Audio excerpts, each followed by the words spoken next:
ძალიან მნიშვნელოვანი წელი დაიწყო 2025 და ამ მნიშვნელოვან 2025 წელს გამორჩეული თარიღია 2025 წლის 20 იანვარი, როცა პრეზიდენტი ტრამპი, ასე უნდა ვთქვათ, დაბრუნდება ოვალურ კაბინეტში. 2016 წელს აირჩიეს პირველად, მე 2020 წელს ის დამარცხდა საპრეზიდენტო არჩევნებში, სხვადასხვა ძალიან საკამათო იყო იმ ხანად ყოველ შემთხვევაში რეალურად დამარცხდა თუ არა ის მაშინ და 2024 წელს დამარცხებული რო იყო 2020 წელს და ვინც გაიმარჯვა ბაიდენის ვიცე-პრეზიდენტს კამალა ჰარის მოუგვარჩენები 5 ნოემბერს. უკვე ამის შემდეგ არ წყდება საუბარი და მანამდე ეს საუბარი იყო, როგორი იქნება პრეზიდენტი ტრამპი. ამაზე მსჯელობენ ცხადია ცხელ რეგიონებში მსოფლიოსი, მაგრამ განსაკუთრებით უკრაინაში, ახლო აღმოსავლეთში, რუსეთში. არა, ესე არ გამოვიდეს, რომ ახალ ზელანდიელებს არ აინტერესებთ, ან გრენლანდიელებს, მაგრამ გრენლანდიელებს ნამდვილად აინტერესებთ, უკვე. ახლა უკვე. მაგრამ უკრაინაში და ახლო აღმოსავლეთში, რუსეთში, ჩვენთანაც სხვათა შორის. ხო, ეს კითხვა მუდმივად ისმის, როგორი იქნება პრეზიდენტი ტრამპის განსაკუთრებით საგარეო პოლიტიკა, რა შეიცვლება მოკლედ 20 იანვრის შემდეგ. ეს ერთ-ერთი თემაა, რომელსაც მე განვიხილავ პოლკოვნიკ გიორგი თავდგირიძესთან ერთად, რომელიც ახლა შემოგვიერთდება და მე მას მივესალმები, მოგესალმებით პოლკოვნიკო, როგორ ბრძანდებით? მოგესალმებით. კარგად გილოცავთ დღევანდელ დღეს. ერთი კითხვა და მთავარი ალბათ, ესეთი კითხვა უნდა დავსვა. როგორ ფიქრობთ თქვენ? ოდის ვიხდი, ერთი წუთი. როგორ ფიქრობთ? აი რა არსებით ცვლილებებს შეიტანს ტრამპის პრეზიდენტობა მსოფლიო საგარეო პოლიტიკაში, რუსეთისთვის, უკრაინისთვის, საქართველოსთვის? როგორ იქნება ტრამპი? ტრამპი იქნება საინტერესო. ეს რამდენად კარგია, რამდენად ცუდია, ამას ვნახავთ. მაგრამ ის რუტინული პროცესები, რომლებიც დღევანდელ დღემდე მიგვიყვანა, რომლებიც მიიყვანა მსოფლიო, უკრაინა, რუსეთის ომამდე, ეს რუტინული პროცესები ალბათ ყველა ჩაიკრება და დაიწყება ახალი პროცესები. მსოფლიო დაიწყოს გადალაგებას და ამ გადალაგების პროცესში, რა თქმა უნდა, იარსებებს ნათელი და ბნელი მხარე. პირველ რიგში, რა თქმა უნდა, ალბათ თქვენი ინტერესი არის რა მოხდება რუსეთ-უკრაინის ომში. და ეს მართლაც მნიშვნელოვანია, იმიტომ რომ საგარეო კუთხით ორივე შემთხვევაში, იმ შემთხვევაში თუ ამერიკის შეერთებული შტატები მოახერხებს რუსეთის იძულებას მშვიდობისაკენ, ეს იქნება წინ გადადგმული ნაბიჯი და იმ შემთხვევაშიც კი თუ რუსეთი მაინც გაჯიუტდება თავის ესე ვთქვათ კატასტროფაში, თავის იმპერიის ესე ვთქვათ ბოლომდე დასრულებაში, ამ შემთხვევაშიც მსოფლიოსთვის და იმ ადამიანებისთვის, ვისაც მომავალში გარანტირებული მშვიდობა და სტაბილურობა უნდა, ესეც დადებითი მოვლენა იქნება. ორივე შემთხვევაში ეს იქნება უკრაინის მიმართ არაორდინალური და გაცილებით ძლიერი მხარდაჭერა, ვიდრე დღემდე გვინახავს. და თავისთავად ეხლა პრობლემის არსი არის ზუსტად ამაში. რომ უკრაინას ჭირდება მხარდაჭერა. იმიტომ რომ უკრაინა ვერ არის ის სახელმწიფო, რომელიც მარტო შეძლებს რუსეთის დამარცხებას. არა იმიტომ რომ უკრაინელები ან ცუდი მეომარი ხალხია, ან მათ მხარეს სიმართლე არ არის. მათ მხარეს სიმართლეც არის და მართლაც ვაჟკაცი და მეომარი ხალხია. მაგრამ პრობლემა გაცილებით ღრმად არის უკრაინაც, საქართველოც, რუსეთიც ერთი სახელმწიფოს ნარჩენებია სამწუხაროდ დღემდე და როცა მესამე რესპუბლიკას ვახსენებთ, ზუსტად ეს არის პრობლემა, რომ ჩვენ ვართ ოსაბჭოთა ქვეყანა ჯერ კიდევ და ეს უნდა დავწვდეთ. პირველი დასაძლევი ეს არის. უკრაინას რო უკვირდებით, უკრაინას ეხლა იმიტომ ჭირდება მხარდაჭერა, რომ ეს არის საბჭოთა კავშირის დიდი ნარჩენი რუსეთი და საბჭოთა კავშირის პატარა ნარჩენი უკრაინა. ანუ ერთნაირი სისტემებით, რომელიც ებრძვის ერთმანეთს, სადაც გამარჯვების მიღწევა არის ძალიან ძნელი. მესამე რესპუბლიკაზე კადია ჩვენ დავილაპარაკებთ. როდის ვიხდე? ჩვენ დავილაპარაკებთ მესამე რესპუბლიკაზე, მაგრამ პირველი და მთავარი კითხვა ეხლა, როცა თქვენ ამბობთ რუსეთს აიძულებს თუ არა რომ ის წავიდეს გარკვეულ დათმობებზე და მშვიდობაზე. ოღონდ აქ საუბარი ალბათ მაინც არის სამართლიან მშვიდობაზე. ერდოღანიც კი, თურქეთის ლიდერი კი, რომელიც რუსეთის სიტუაციური პარტნიორია, საკმაოდ ხშირად ახსენებს სწორედ ამ თეზას. სამართლიანი მშვიდობის დამყარების თეზას და სამართლიანი მშვიდობა ვერ იქნება უკრაინელების, ჩემი აზრით, ყოველ შემთხვევაში უკრაინელების ინტერესების შებრალვის ხარჯზე ვერ დამყარდება. რამდენად სწორი ვარ ახლა მე, როცა ამას ვამბობ. მარტივად რო ვთქვათ, ტრამპი ვერ ივაჭრებს პუტინთან, ვერ გაურიგდება პუტინს ზელენსკის და უკრაინელების გარეშე. სწორია? კი, რა თქმა უნდა, სწორია და ჩვენ მაყურებელს შეიძლება ამ ფორმითაც მივაწოდოთ ის ინფორმაცია, მაგრამ უყურეთ, აქ მხოლოდ იმიტომ კი არ არის, რომ სიტყვა სამართლიანობა არსებობს და ანუ სამართლიანი მშვიდობა. ანუ მშვიდობა თავისთავად წარმოადგენს ღირებულებას და პრაგმატულად რუსეთისთვის რაიმე ტიპის უპირატესობის დატოვება იქნებოდა არაგონიური. ანუ ნებისმიერ შემთხვევაში ეს მშვიდობა არის და იქნება დროებით ეს იქნება დროებითი მშვიდობა რუსეთისთვის და რუსეთს თავის ბოროტი მიზნები ექნება ალბათ რომ უკეთესად მოემზადოს შემდეგი ომისთვის და ეს მშვიდობა დროებით იქნება ნათელი მხარისთვისაც. ოღონდ ნათელი მხარე აღარ იქნება ისეთი ფრიყვი, როგორც აღმოჩნდა დასავლეთი საბჭოთა კავშირის დაშლის შემდეგ და როცა იმედი ჰქონდა რომ მექანიკურმა დაშლამ გამოიწვია სისტემის ტრანსფორმაცია უკეთესობისკენ. არა, უბრალოდ დიდი საბჭოთა კავშირიდან დარჩა მისი მცირედი ნაწილი, იგივე ბოროტი საფუძვლები და იგივე სისტემით, არაფერი არ შეცვლილა. ამიტომ ამ შემთხვევაში, იმ შემთხვევაშიც კი, თუ დროებით უკრაინული, მე ამის არ ვჯერა, მე იმედი მაქვს, რომ გაცილებით მკაცრი იქნება მშვიდობის პირობები რუსებისთვის, მაგრამ იმ შემთხვევაშიც კი, თუ დროებით უკრაინას მოუწია გარკვეული დათმობაზე წასვლა, ეს იქნება მომავალი მზაობა იმისა, რომ უკრაინა, საქართველო, ბალტიისპირეთი უფრო გაცილებით მომზადებული შეხვდეს სამხედრო თვალსაზრისით რუსეთის დამარცხებას, შემდგომ ომს რუსეთთან, რომელიც აუცილებლად იქნება. სანამ იქნება რუსეთი, მანამდე იქნება ალბათობა იმისა, რომ იქნება რუსეთ-საქართველოს ომი, რუსეთ-უკრაინის ომი, რუსეთ-ბალტიისპირეთის ომი. თუმცა როცა ვსაუბრობთ ამ თემაზე, ხომ არ ნიშნავს დროებითი ზავი დავარქვათ ეს, ამას რუსეთისათვის გარკვეული უპირატესობის, ან გარკვეული დროის მიცემას. რუსეთმა ეს თეორიას არსებობს, რუსეთმა თუ ამოისუნთქა, ის არა მხოლოდ უკრაინისკენ, არამედ აღმოსავლეთ ევროპისკენაც, სხვა ბალტიის სახელმწიფოებისკენაც კი გაიკაჩება. რატომ ეს თეორიას არსებობს? რატომ უნდა მივცეთ დრო და შესაძლებლობა ამოსუნთქვისა რუსეთს და პუტინს ახლა, როცა უკრაინაში მას სულაც არ გამოუვიდა ის ეგრეთ წოდებული SVO, ანუ სპეციალური სამხედრო ოპერაცია და ახლავე შეიძლება უკრაინის სათანადო შეიარაღებით რუსეთის კიდევ უფრო დასუსტება თუ დანგრევა არა. უყურეთ, ზუსტად ეგ არის მთელი პრობლემა, რომ ომს ცრემლების არ ჯერა. თუ ომში გასამარჯვებლად არ ხარ მომზადებული, ძალიან ძნელია გამარჯვების მიღწევა. სამწუხაროდ დასავლეთი არ იყო მზად რუსეთის დასამარცხებლად. არა მხოლოდ ფიზიკურად, ანუ სამხედრო თვალსაზრისით, არამედ მორალურადაც.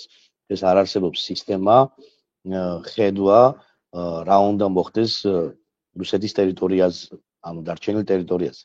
ანუ გამარჯვებისთვის დღეს ნათელი მხარე, კიდევ ერთხელ ვიმეორებ, მზად არ არის და ამიტომ შეიძლება ეს იყოს დრო იმისთვის, რომ გამარჯვება იყოს არა ქაოსის გამარჯვება, არამედ რეალური გამარჯვება იყოს. რუსეთი არის მკვდრად შობილი იდეის მატარებელი, ანუ რუსეთის იმპერიის აღდგენა აღარაფერზე აღარ დგას, ხო? ანუ თავის დროზე ეს იმპერია შეიქმნა გერმანული იდეაზე, ანუ გერმანული იმპერია აბსოლუტურად მისი ფილოსოფიით და გერმანული, ესე ვთქვათ, არისტოკრატიის და მეფეების მხრებზე, ხო? შემდგომ იყო ქართული იმპერიის მცდელობა, იგივე სტალინი, რომელიც სულ სხვა იდეის მატარებელი იყო, მაგრამ ამ იდეამაც კრახი განიცადა. ეხლა ეს მარტო სტალინის არ იყო, უბრალოდ სტალინმა ხორცის შეასხა სოციალისტური იდეას და ეს იყო საკმაოდ პოპულარული იდეა მსოფლიოში და მე მგონი თითქმის ყველა სახელმწიფო მოიხადა ეს სახადი, ხო? უბრალოდ სტალინმა ამ იდეის და ყაზარმის დაძმობილება შეძლო და მართლა შექმნა ძლიერი ყაზარმა, რომელსაც უნდოდა რაღაც კომუნიზმის აჩენება, ხო? მაგრამ ეს ორივე იდეა, ანუ ერთ შემთხვევაში ის არისტოკრატია აღარ ყავს რუსეთს, გერმანული უბრალოდ ეს არისტოკრატია, რომელიც იმპერიის იდეის მატარებელი არის და ფილოსოფიის, არც სტალინის დემონური ენერგია აქვს, რომელიც აბსოლუტურად რაღაც утопიურ სახელმწიფოს აშენებდა, მაგრამ ძალიან ნიჭიერად და ძალიან ენერგიულად და დარჩა უბრალოდ ტერიტორია, რომელზეც ცხოვრობს არ შემდგარი სტრატეგი პუტინი, სპეცსამსახური, რომელმაც დაიწყო სპეცსამსახურად KGB-ზე მაგ საუბარდა და დაამთავრა კომერციულ ორგანიზაციად, რაღაც პარტიული ნომენკლატურის ნარჩენები, რომელიც დაიწყო. ხო, და წარმოიდგინეთ, ხა თავარი იდეოლოგი დუგინი რო გეყოლება, ხო? ნუ ეხა და პროპაგანდა სალოიოვზე და იმაზე რა ქვია, სიმონიანზე რო დგას, ხო? აი ამ სახელმწიფო რა უნდა შექმნა. ეს არის დროებითი კონგლომერატი ავანტიურისტთა ჯგუფის, რომელმაც უბრალოდ ხელში ჩაიგდო ძველი არტეფაქტები, სტალინის დროინდელი იმპერიის სამხედრო სისტემები, როგორც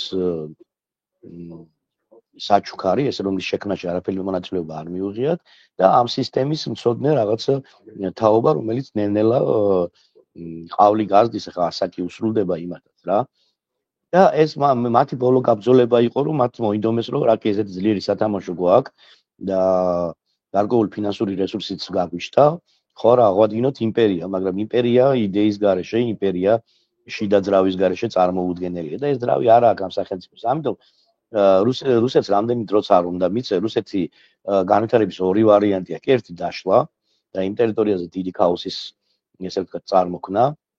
ან მეორე ტრანსფორმაცია ახლა რა ვიცი, ეს ტრანსფორმაცია სხვა ფორმაში შეიძლება კონდეს, ახლა ტუელები ალბათ რაღაც მონათლობელობის ფორმას აღადგენენ, კრასნოდარელები შეესწებიან, რომ რაღაც ევროპული ტიპის რეგიონალური სახელმწიფო შექმნან. ახლა ამის ესე ცალკე დახასიათება ძალიან შორს არ გვიყვანს, მაგრამ ამ ტერიტორიაზე ტრანსფორმირდება ეს ტერიტორია რამდენიმე ძლიერ ან სუსტ სახელმწიფოს თავისი ინტერესებით. ამიტომ ის რომ რუსეთს დრო მიეცემა და მეორე უფრო ძლიერი სახელმწიფო შედგება, მე ნამდვილად არ მჯერა, იმიტომ რომ დაღმასვლაზე ან დაღმარზე დაგორებული ქვასავითა ის ახლა სიჩქარეს თუ აკრებს უსკრულისკენ და მისი შემჩერებელი არავინ არ არის. თქვენი სტებართვით საქართველოსზე ვიტყვი ორ სიტყვას, უბრალოდ გითხავთ და ერთი წამის საქართველოს ამბებს დავუბრუნდეთ მეთქი ესე ვიტყვი. რა მნიშვნელობა აქვს ქართული საზოგადოების პროტესტს აი ამ ყველაფერში, აი ამ პროცესში? მაგალითად, ხედავს თუ არა, ანუ დავანახოთ თუ არა დასავლეთს, რომ ჩვენ ესე იოდათ არ ვნებდებით, ან არ ვნებდებით საერთოდ. აქვს თუ ან ეს პროტესტი რო არ იყოს ამ შემთხვევაში რა ბედი გვერდის? ეს პროტესტი რო არ იყოს, ჩვენ ქართველები არ ვიქნებით. ანუ ჩვენ რა კი ვართ ქართველები, იმიტომ არსებობს ეს პროტესტი. ანუ ჩვენთვის თავისუფლება ძალიან მნიშვნელოვანია და ჩვენ დასავლეთის დასანახავად ამას ნამდვილად არ ვაკეთებთ. მე მიუხედავად იმისა, რომ რამდენიმე პოლიტიკური ძალა ცდილობს ამის წარმოჩენას, თითქოს რომ ჩვენ დასავლეთის ერთგულები ვართ, არა, ჩვენი თავის ერთგულები ვართ, ეს ჩვენი შინაგანი მია, ჩვენი იდენტობის ნაწილია და ჩვენ სხვანაირად არ შეგვიძლია. არა ბიძინეევანიშვილი კი არა, მეფე რო არ მოგწონდა, მეფეს არ ვეპოვებთ, ხო, ანუ მიუხედავად იმ საინფორმაციო ჩარჩოსი, რომელიც მაშინ არსებობდა. აქედან გამომდინარე, ძალიან მარტივად ეს პროტესტი არის ჩვენ თავს უმტკიცებთ, რომ ჩვენ ისევ ის ქართველები ვართ, რომელსაც თავისუფლება გვიყარდა და რომლებმაც რამდენჯერმე შევძელით ძლიერების პიკის მიღწევა და იმ ხალხის ისტორიის მემკვიდრეობის ღირსეული გამგზელებლები ვართ, რომელმაც ოქროს ხანა შექმნა, რომ ნეოშუა საუკუნეებში შეძლო აღორძინების რენესანსის ფლაგმანი ყოფილიყო, ვეფხისტყაოსანი შექმნა, პირველი საერო რაინდული ნაწარმოები აღარაფერს აღარ ვამბობ მის პოეტურ სიმაღლეზე და სიღრმეზე. ეს ის ხალხია, რომელმაც პარლამენტარიზმზე გაცილებით ადრე დაიწყო საუბარი და ეს იმ ისტორიის მატარებელი ვართ, ვინც სიკვდილით დასჯა უბრალოდ გავაუქმეთ, ხო? ანუ სახელმწიფო აქტად მივიღეთ, რომ სიკვდილის დასჯა გაგვეოქმებინა. იქიდან გამომდინარე, ჩვენ სხვანაირად მოქცევის უფლება არ გვაქვს. ჩვენ თავს უნდა დავამტკიცოთ, რომ ჩვენ საბჭოთა საქართველო ჩვენთვის იყო რაღაცა დროებითი მოვლენა, უბრალოდ ფეხი დაგვიცდა და რაღაცას არ გავუფრთხილდით. და შესაბამისად ჩვენ გადავდივართ უკვე ამ მნიშვნელოვან თემაზე თქვენებთ. კერძოდ თემაზე რაღაც საბჭოთა საქართველოს აქცენტი და საერთოდ პოსტსაბჭოთა საქართველოში ვართ ალბათ ჩვენ ახლა მეორე რესპუბლიკას დაფუძნებული 91 წელს თუ ამ სამართლებრივ ფილოსოფიურ სივრცეში ვართ არის სწორედ პოსტსაბჭოურობა ყველასი და მათ შორის ჩვენი. მე მინდა მოგცეთ მონოლოგის შესაძლებლობა თემაზე მესამე ახალი რესპუბლიკის დაფუძნების აუცილებლობა. მეც გულახდილად გეტყვით, მათ შორის იმიტომ რომ სამართლებრივი კრიზისია ჩვენთან. ლეგიტიმაციის პრობლემაა. ნუ ყველა თუ არა ბევრი სახელმწიფო შტოსი ალბათ ყველასიც. ან ბევრის. და როცა არ იყოს ეს ლეგიტიმაციის პრობლემა, დრო მოჭმულია უკვე ის რაც მოხდა, ხო, ლეგიტიმაცია არ არის მაინც და მაინც არ არის მხოლოდ ხალხის მიერ რაღაც ძალაუფლების გადაცემა პირთა ერთი ჯგუფისთვის. ლეგიტიმაცია ფილოსოფიურად გასააზრებელი ცნებაც არის. ახლა მე სწორედ აქედან გამომდინარე გკითხავთ, რამდენად აუცილებელია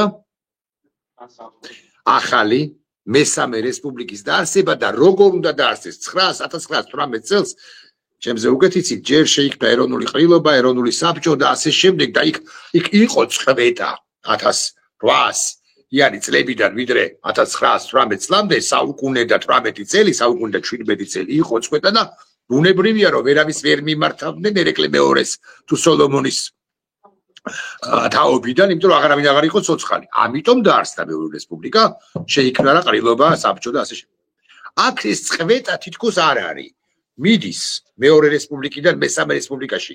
როგორ გადავდივართ, ამაზეც მითხარით რამდენიმე სიტყვა. ძალიან მარტივი პირველი და არსებითი თემა რაც არის, ეს არის რომ ჩვენ გვინდა სახელმწიფო, რომელიც იქნება ხალხის სახელმწიფო, აი ქართველების სახელმწიფო. როცა ქართველს ვამბობ, ეთნიკურ გენეტიკურ წარმომავლობას არ გულისხმობ, ხო, ამ საქართველოს მოსახლეობას. მეორე თემა რაც არის, მე არ მინდა ისეთ სახელმწიფოში ვცხოვრობდე, სადაც ვინმე კერძო პირმა ბიძინა ივანიშვილმა შეიძლება ძალაუფლება მიიტაცოს და სახელმწიფოებრიობის დამოუკიდებლობა, სუვერენიტეტი ეჭვქვეშ დააყენოს. ანუ ესეთი, ჩვენ მეორე რესპუბლიკა გვაქვს იმდენად სუსტი, რომ აქ ვიღაცა შეიძლება სათამაშოდ აქციოს მთელი ქვეყანა. მესამე თემა ლეგიტიმაციის თემა არის, რა თქმა უნდა, ეს და ძალიან საინტერესოა, რომ უზენაესი საბჭოს დეპუტატებიც ემხრობიან ეგრეთ წოდებული მესამე რესპუბლიკის იდეას და ისინი მზად არიან თუ შედგება ახალი დამფუძნებელი კრება და არ არის აუცილებელი დამფუძნებელი კრება იყოს, ჩვენ გაცილებით ადვილად გვაქვს საქმე, მათ პირდაპირ სიმბოლურად მოახდინონ აი ზუსტად ეს ლეგიტიმაციური აქტი, რომ ის რაც შეწყდა ხო მექანიკურად და ხელოვნურად ეს ლეგიტიმაციის ისა რა ქვია და პირდაპირ მემკვიდრეობა აღდგეს. ეს როგორც სიმბოლური და ძალიან საინტერესო იქნება, იმიტომ სიმბოლიზმი მნიშვნელოვანია სახელმწიფოსთვის.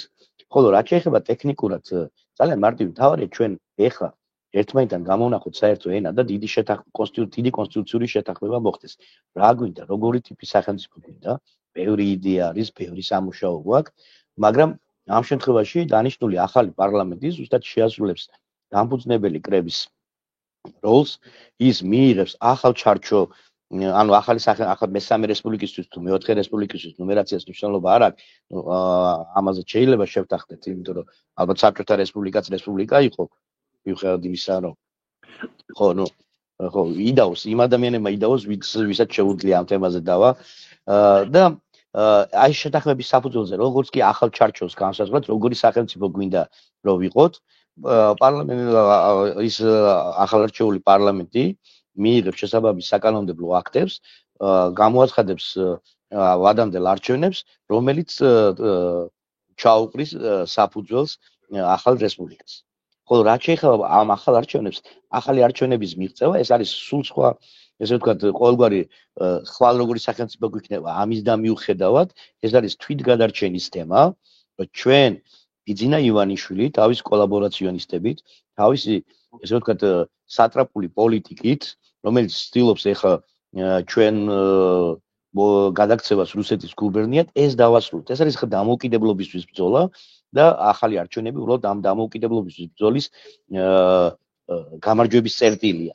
სხვა არაფერი. ანუ ამაში სხვა იდეა არ უნდა ჩავდოთ ეხლა, იმიტომ ეს არჩევნები მაინც ძველი წესით ჩატარდება, იმიტომ არავის არ აქვს ეხლა ამ შუალედში როცა სოლამიდის და ქუჩაშია ყველა პოლიტიკური პროცესი გამოსული, ეხლა იმაზე ვიფიქროთ, რომ როგორ ჩავატაროთ, როგორ მივიღოთ ახალი საარჩევნო კანონმდებლობა, ვისალია ამის. უბრალოდ ის რაც გვაქვს თავისი ხარვეზით, ეს რო სამართლიანად ჩატარდეს, ეს არის მთავარი. და ამ სამართლიანობის გარანტიები ეხლა რა თქმა უნდა ესეც შესათანხმებელია. ჩვენ ძალიან დიდი შეთანხმებების მიღწევა მოგვიწევს ქუჩაში. აი რუსთაველზე პირდაპირ საზოგადოებრივმა ჯგუფებმა, მათ შორის პოლიტიკურმა ჯგუფებმა, ოღონდ როგორც საზოგადოებრივმა ჯგუფებმა, მათი პოლიტიკა დასრულდა. მათ წააგეს პოლიტიკა, კი არ გაუყალდეს არჩევნები. ეს არჩევნების გაყალბება სხვა თემაა. არსებულმა ოპოზიციურმა პოლიტიკურ პარტიებმა ქვეყნისთვის ბრძოლა წააგეს. დაამარცხდნენ და თუ მათ არ უნდათ პოლიტიკური ასპარეზიდან წასვლა, მათ ისე როგორც სხვებმა უნდა დაიწყონ როგორც საზოგადოებრივმა ჯგუფებმა. და როგორც საზოგადოებრივმა ჯგუფებმა მონაწილეობა უნდა მიიღონ ახალ შეთანხმებებში, რომლითაც ჩვენ ჩავატარებთ ახალ არჩევნებს. ხოლო ახალი არჩევნები ამ ბიძინა ივანიშვილის ბანდიტურ ჯგუფს უბრალოდ უნდა ვაიძულოთ ჩვენი ძლიერებით და გაუტეხლობით. და რა მნიშვნელობა აქვს ბიძინა ივანიშვილი? ივანიშვილი თუ დანიშნავს არჩევნებს, ამას ახლავს თუ არა გარკვეული რისკები? ბიძინა ივანიშვილი მაშინ გააყალბებს მეთქი, ესე ვიტყვი და ბევრს უყვავს ეს, მე არა ვარ პირველ თქმელი ამის. უგაცრავად, არა, ბიძინა ივანიშვილმა არ უნდა დანიშნოს არჩევნები. ბიძინა ივანიშვილმა უნდა გამოაცხადოს კაპიტულაცია. არტილით. ჩვენ ბიძინა ივანიშვილის სხვა არაფერი არ გვქონდა. არჩევნებს დანიშნავს CSKO. აი CSKO რა შემადგენლობით იქნება? ამაზე ვისაუბრეთ და როგორ უნდა შეიცვალოს CSKO-ს შემადგენლობა. ეცილი, ძალიან დიდი მადლობა გიორგი თავდგირიძე. მოდის ვიხდით. პოლკოვნიკი გიორგი თავდგირიძე იყო ჩემი სტუმარი, მე მას მადლობას ვუხდი და წარმატებას ვუსურვებ. მეც გულახდილად გეტყვით, ვარ ამ ახალი რესპუბლიკის გიორგი თავდგირიძის არ იყოს და ბევრი სხვის მსგავსად მე ვიტყვი, რომ მაგალითად მნიშვნელობა არ აქვს, რომელს დავარქვევთ. აგე გიორგი თქვა, რომ შეიძლება საბჭოთა რესპუბლიკა არისო და ერთ-ერთი რესპუბლიკა არისო, ნუ ლეგიტიმური აზრია ერთგვარად ყოველ შემთხვევაში. მეც ვარ ახალი რესპუბლიკის დაფუძნების მომხრე და მეც ვარ, რომ დამფუძნებელი კრება შეიკრიბოს, არ ვიცი რა შემადგენლობით, როგორი შემადგენლობით ნახოთ და მე უკვე ამ დამფუძნებელმა კრებამ დანიშნოს არჩევნები, როგორც 1918 წელს მოხდა პრინციპში ეს. წარმატებას გისურვებთ, დიდი მადლობა. პოლკოვნიკი გიორგი თავდგირიძე იყო ჩემი სტუმარი, მეც გემშვიდობებით, ეს იყო ჰარტაბლო, ნახვამდის.